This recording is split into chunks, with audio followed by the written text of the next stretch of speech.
Hi, welcome to my live blog once again. आज मैं आपको लेकर चल रही हूँ उत्तराखंड की आध्यात्मिक राजधानी और विश्व प्रसिद्ध योग नगरी ऋषिकेश में। हिमालय की गोद में बसा यह सुंदर शहर माँ गंगा की निर्मल धारा, प्राचीन मंदिरों, शांत आश्रमों और प्राकृतिक सौंदर्य के लिए पूरी दुनिया में जाना जाता है। हर साल यहाँ लाखों श्रद्धालु, योग साधक और पर्यटक शांति, अध्यात्म और रोमांच का अनुभव करने यहाँ आते हैं।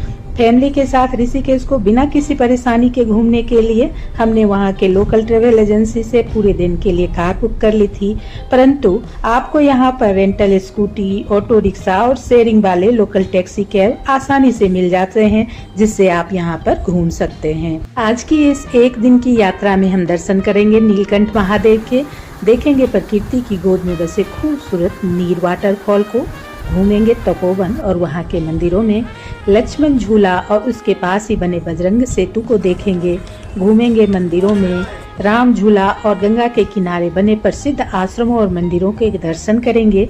शाम को त्रिवेणी घाट की मनमोहक गंगा आरती का अनुभव करेंगे, वहाँ के बने स्वादिष्ट व्यंजनों का आनंद लेंगे और अगली सुबह माँ गंगा में पवित्र स्नान के बाद वहाँ के वैदिक अनुष्ठानों को देखेंगे और यात्रा में आगे की ओर बढ़ेंगे। हमारा पहला डेस्टिनेशन था भगवान शिव को समर्पित प्रसिद्ध नीलकंठ महादेव मंदिर। ऋषिकेश से लगभग 30 किलोमीटर की दूरी पर घने जंगलों और पहाड़ी रास्तों के बीच समुद्र तल से करीब 3500 फीट की ऊंचाई पर स्थित यह मंदिर भक्तों की गहरी आस्था का प्रतीक है।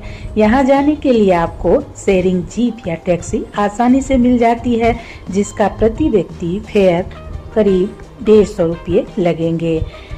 1.5 घंटे लग जाएंगे यहाँ तक पहुँचने में। और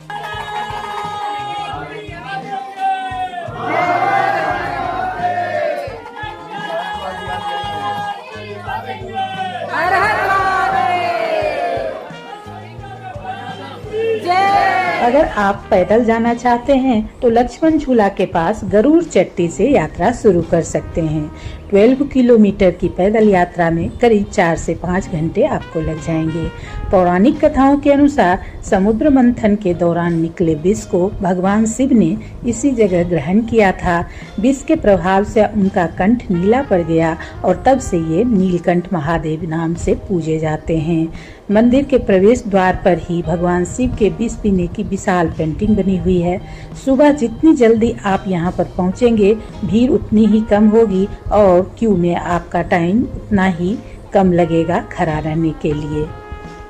बाबा नीलकंठ महादेव के दर्शन के बाद पहाड़ी रास्तों और हरे भरे वादियों से गुजरते हुए हम पहुंच गए खूबसूरत नीर वाटरफॉल के एंट्री पॉइंट पर। नीर वाटरफॉल, जिसे नीरगढ़ वाटरफॉल भी कहा जाता है, यह नीलकंठ टेम्पल से करीब 21 किलोमीटर की दूरी पर लक्ष्मण झूला की तरफ है। लक्ष्मण झूला से वाटरफॉल का डिस्टेंस सिर्फ 5 किलोमीटर है। Entry fee 30 rupees per person है। यह वाटरफॉल बहुत ही खूबसूरत है। 3 शानदार जलप्रपातों के संगम से यह विशाल वाटरफॉल बनता है, जो 25 फीट ऊंची चट्टान से गिरता है। टिकट लेने के बाद पार्किंग में गाड़ी खड़ी कर पार्किंग से वाटरफॉल तक पहुंचने के लिए पैदल चलना पड़ता है। रास्ते में कई सीढ़ियां और पहाड़ी पगडंडियां हैं, इसलिए आरामदेह शूज जरूर पहन लीजिएगा यहाँ घूमने जाने से पहले। पहला झरना तो सिर्फ 200 मीटर पर ही आ जाता है, पर मुख्य बड़े वाले जो झरने हैं वहाँ तक पहुँचने में, जो कि करीब 1.5 किलोमीटर दूरी पर है, वहाँ पहुँचने के लिए करीब 25 मिनट्स चलना पड़ता है। रास्ते में छोटे बड़े फूड स्टॉल्स भी मिल जाते हैं और बैठने की भी समुचित व्यवस्था है, जिससे आसानी से आप सीढ़ियों और पगडंडियों से चढ़ते हुए ऊपर तक पहुँच जाते हैं। प्रकृति प्रेमियों और एडवेंचर पसंद करने वालों के लिए यह जगह किसी स्वर्ग से कम नहीं है। बहुत ही खूबसूरत था, सचमुच बहुत ही खूबसूरत था यह वाटरफॉल। तो अगर आप भी ऋषिकेश घूमने आए तो इस नीर वाटरफॉल को अपनी ट्रेवल लिस्ट में ज़रूर शामिल कीजिएगा। यहाँ से नीचे उतरने का बिल्कुल भी दिल नहीं कर रहा था। ये इतना खूबसूरत जगह था, मन तो कर रहा था कि कम से कम 4-5 घंटे तो आराम से सुकून भरी टाइम यहाँ पर बिताया जाए बैठकर और यहाँ का आनंद लिया जाए। कुछ लोग यहाँ पर वाटरफॉल में स्नान भी कर रहे थे। चारों तरफ हरियाली, ठंडी हवा और पहाड़ों का नज़ारा सचमुच अद्भुत था। पर हमें यहाँ से उतरना ही होगा क्योंकि आगे तो बढ़ना है और एक ही दिन में पूरा ऋषिकेश अभी घूमना भी है। जगह जगह पर जहाँ भी कुछ खास पॉइंट्स हैं और कुछ खास मंदिर और यहाँ के जो घूमने वाले जगह हैं उन सबको आज ही के दिन घूमना है। और अब हम पहुँच गए तपोवन। ऋषिकेश का यह क्षेत्र अपनी आध्यात्मिकता, शांत वातावरण और प्राकृतिक सौंदर्य के लिए जाना जाता है। पौराणिक मान्यताओं के अनुसार भगवान लक्ष्मण ने इसी क्षेत्र में तपस्या की थी, इसी कारण इस जगह का नाम तपोवन पड़ा। तपोवन में हमने कई मंदिरों के दर्शन किए। ये है लक्ष्मण मंदिर जो भगवान लक्ष्मण को समर्पित है। गंगा नदी के दाहिने तट पर तपोवन में यह मंदिर है। लक्ष्मण झूला के पैदल पथ के पास ही ये श्री राधा कृष्ण मंदिर है। और फिर हम पहुँचे मकर वाहिनी गंगा मंदिर पर। आप लोग जहाँ पे आए हैं सर, इस स्थान को बोलते हैं लक्ष्मण झूला तपोवन। तपोवन 3 है। एक तपोवन में आप लोग मौजूद हैं, दूसरा तपोवन बद्रीनारायण, तीसरा तपोवन महाराष्ट्र। गाइड से तपोवन के बारे में रोचक जानकारी लेने के बाद हमने इस पूरे क्षेत्र को और भी करीब से देखा। यहाँ से गंगा जी का पेनोरामिक व्यू अद्भुत दिखता है। मेडिटेशन के लिए यह एक ग्रेट प्लेस है। प्राचीन समय में कई ऋषि मुनियों ने इस स्थल पर कठोर तपस्या और ध्यान किए थे। आज तपोवन में कई आश्रम, मंदिर, योगा और मेडिटेशन सेंटर स्थित हैं। तपोवन की सैर के बाद हम पहुंचे ऋषिकेश की सबसे प्रसिद्ध पहचान लक्ष्मण झूला पर। मां गंगा के ऊपर बना यह सस्पेंशन ब्रिज दुनिया भर के पर्यटकों और श्रद्धालुओं को अपनी ओर आकर्षित करती है। पौड़ी और टिहरी गढ़वाल को जोड़ने वाला यह 450 फीट लंबा पुल है। पहला जूट का पुल 1880 में बना था। 1924 की बाढ़ में बहने के बाद अंग्रेजों ने 1929 में लोहे का पुल बनवाया, जिसे 1930 में जनता के लिए खोला गया। प्रवेश द्वार की वास्तुकला को केदारनाथ मंदिर के स्वरूप में ढाला गया है। लक्ष्मण झूला के बिल्कुल पास ही एक नया बजरंग सेतु बना है, जिसे नया लक्ष्मण झूला के नाम से भी जाना जाता है। यह आधुनिक सस्पेंशन ब्रिज लोगों की सुविधा के लिए तैयार किया गया है। इसके ट्रांसपेरेंट ग्लास पैनल से नीचे बहती मां गंगा को देखना रोमांचक और अद्भुत लगता है। यहाँ से सामने एक बहुत ही प्रसिद्ध 13 मंजिला मंदिर, जिसे त्रयंबकेश्वर मंदिर के नाम से जाना जाता है, दिखाई देता है। सभी मंजिल पर अलग अलग देवी देवताओं के मंदिर स्थित हैं। दूर से ही इसका भव्य रूप सबका ध्यान अपनी ओर आकर्षित करता है। पौराणिक मान्यताओं के अनुसार वनवास के दौरान भगवान श्री लक्ष्मण जी ने इसी स्थल पर जूट की रस्सी के सहारे गंगा पार किया था। उन्हीं की याद में बाद में इस झूला का निर्माण किया गया। बजरंग सेतु के प्रवेश द्वार पर पहुंचते ही सबसे पहले हमारा ध्यान यहाँ की खूबसूरत कलाकारी ने खींच लिया। प्रवेश द्वार की वास्तुकला और नक्काशी प्रसिद्ध केदारनाथ मंदिर के स्वरूप से प्रेरित है। दीवारों और छत की खूबसूरत नक्काशी इस जगह की भव्यता को और भी खास बनाती है। ऊपरी हिस्से पर भगवान हनुमान जी का एक सुंदर प्रतिमा स्थापित किया गया है, जो इसके नाम बजरंग सेतु को सार्थक बनाती है। और अब हम पहुंच गए राम झूला पर। लक्ष्मण झूला से राम झूला आप ऑटो रिक्शा या लोकल टैक्सी से आसानी से पहुंच सकते हैं। चाहे तो आप पैदल भी जा सकते हैं। यह सस्पेंशन झूलता हुआ पुल मुनि की रेती को स्वर्ग आश्रम से जोड़ता है। इसकी लंबाई करीब 230 मीटर है। इस पुल पर चलते हुए एक तरफ मां गंगा का निर्मल प्रवाह और दूसरी ओर पहाड़ों की हरियाली देखकर मन खुश हो जाता है। राम झूला को पार कर हम पहुंच गए स्वर्ग आश्रम, जो ऋषिकेश में गंगा नदी के पूर्वी तट पर स्थित एक प्रसिद्ध और प्राचीन आध्यात्मिक केंद्र है, जिसकी स्थापना बाबा काली कमली वाले स्वामी आत्म प्रकाश जी महाराज ने की थी। यह क्षेत्र योग, ध्यान, आयुर्वेदिक चिकित्सा और सुंदर प्राकृतिक वातावरण के लिए जाना जाता है। स्वर्ग आश्रम क्षेत्र के अंदर ही परमार्थ निकेतन और गीता भवन जैसे कई आश्रम मौजूद हैं। परमार्थ निकेतन गंगा तट पर स्थित ऋषिकेश का सबसे बड़ा आश्रम है, जो अपनी प्रसिद्ध गंगा आरती और इंटरनेशनल योगा फेस्टिवल के लिए जाना जाता है। यहाँ और गीता भवन में भी श्रद्धालुओं के ठहरने और सत्संग की उत्तम व्यवस्था है। पूरा दिन ऋषिकेश की खूबसूरत जगहों पर घूमने के बाद हम पहुंचे त्रिवेणी घाट, जहां पर हर शाम होने वाली मां गंगा की दिव्य आरती को देखने के लिए हजारों श्रद्धालु एकत्रित होते हैं।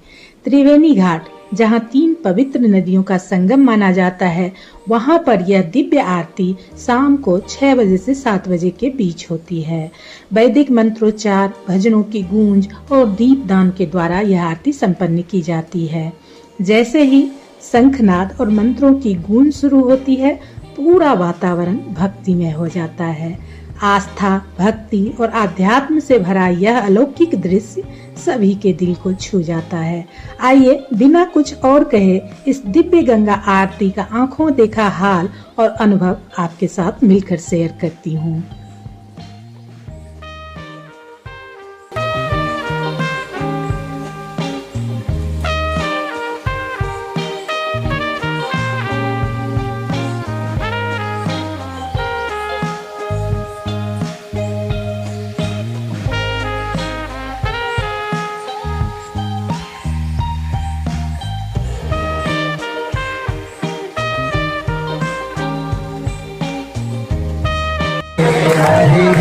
प्रजानानां मे अस्तु नशावेरग्गु सर्वगणगुणसंस्थाय आत्मा सानि पराजा सानि पाशो तीर्थराज ऋषिकेश धाम की, सनातन धर्म की, गौ माता की, भारत माता की।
संध्या आरती देखने के बाद रात को त्रिवेणी घाट के पास ही होटल में बुक्ड रूम में आराम कर अगले दिन सुबह की शुरुआत हमने मां गंगा में पवित्र स्नान के साथ की।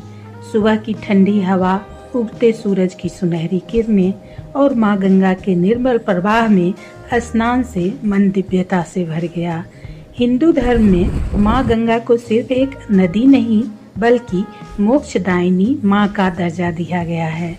ऐसी मान्यता है कि श्रद्धा और पवित्र भावना से मां गंगा में स्नान करने से मन को शांति मिलती है और जीवन में सकारात्मक ऊर्जा का संचार होता है।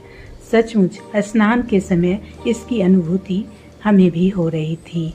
मां गंगा के किनारे बैठकर इस अद्भुत शांति को हमने भी महसूस किया और यह सचमुच अद्भुत था। गंगा स्नान के बाद आस्था पथ पर चलते हुए हम बाल कुमारी माता मंदिर और आंध्रा आश्रम भी गए। आंध्रा आश्रम के अंदर ही श्री चंद्रमौलेश्वर नाथ स्वामी मंदिर भी था, वहां पर भी घूमने के लिए गए। आंध्रा आश्रम के पिछले हिस्से के गंगा घाट पर एक अद्भुत दृश्य देखने को मिला। वह था यह भव्य दक्षिण भारतीय उत्सव जिसे ब्रह्मोत्सव स्नान कहा जाता है। यहाँ हर साल वार्षिक ब्रह्मोत्सव का आयोजन किया जाता है और अंतिम दिन मंदिर के उत्सव विग्रहों यानी देवताओं की मूर्तियों को पालकी में बिठाकर नीचे गंगा किनारे लाया जाता है। मूर्तियों और सुदर्शन चक्र को गंगा जी के पवित्र जल में विसर्जन किया जाता है, जिसे दक्षिण भारत में अवभृत स्नान या चक्र स्नान कहा जाता है। ये गोल सफेद रेशमी छतरियां विशुद्ध रूप से केवल देवी देवताओं के लिए तैयार किया जाता है।